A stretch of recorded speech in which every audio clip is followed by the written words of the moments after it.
পটুয়াখালী পৌরসভার পার্শ্ববর্তী এলাকায় অবস্থিত লোহালিয়া ইউনিয়নের ইদ্রাকপুর গ্রাম। বর্তমানে পটুয়াখালী শহরের বর্জ্য অপসারণের অস্থায়ী ভাগার হিসেবে গ্রামটি ব্যবহৃত হচ্ছে। কোনো ধরনের শোধন বা সুরক্ষা নীতি না মেনে উন্মুক্ত স্থানে বর্জ্য ফেলার কারণে বিষাক্ত হয়ে উঠেছে পুরো এলাকার বাতাস। পচা আবর্জনার তীব্র দুর্গন্ধে গ্রামটির একটি মাদ্রাসার শিক্ষা কার্যক্রম এরই মধ্যে প্রায় বন্ধ হওয়ার পথে। ছাত্রছাত্রী অনেকটা কমে গেছে, প্রায় 150 আপ ছিল, এখন 50, 60, 40 এরম আসে।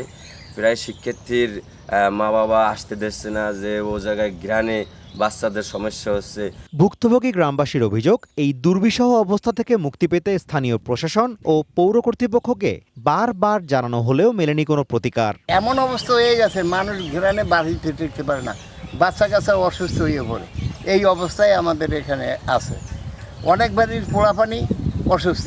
পরিবেশ দূষিত হইতেছে এই ময়লার জন্য, আমরা খুব ক্ষতিগ্রস্তের মধ্যে আছি। এ জায়গায় মানুষ বসবাস করতে পারতেছে না এবং ঘর থেকে বের হইতে পারছে না দুর্গন্ধে, এতটা দুর্গন্ধ। গ্রামটাই ধ্বংস হয়ে গেছে এই ময়লার কারণে।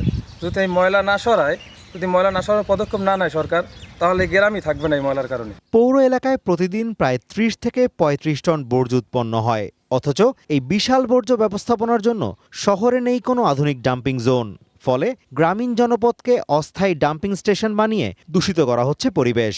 8-9 মাস পরে আমাদের ওই অস্থায়ী ডাম্পিং স্টেশনটা আমরা রিমুভ করে দিয়ে আমাদের এই স্থায়ী এবং ওয়েল ডেকোরেটেড এইটা আমরা চালু করি।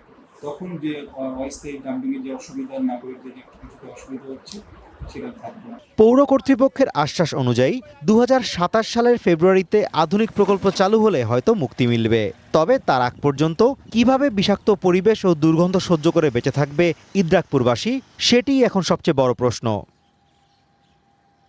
Azimur Rashid Kanak, one national desk.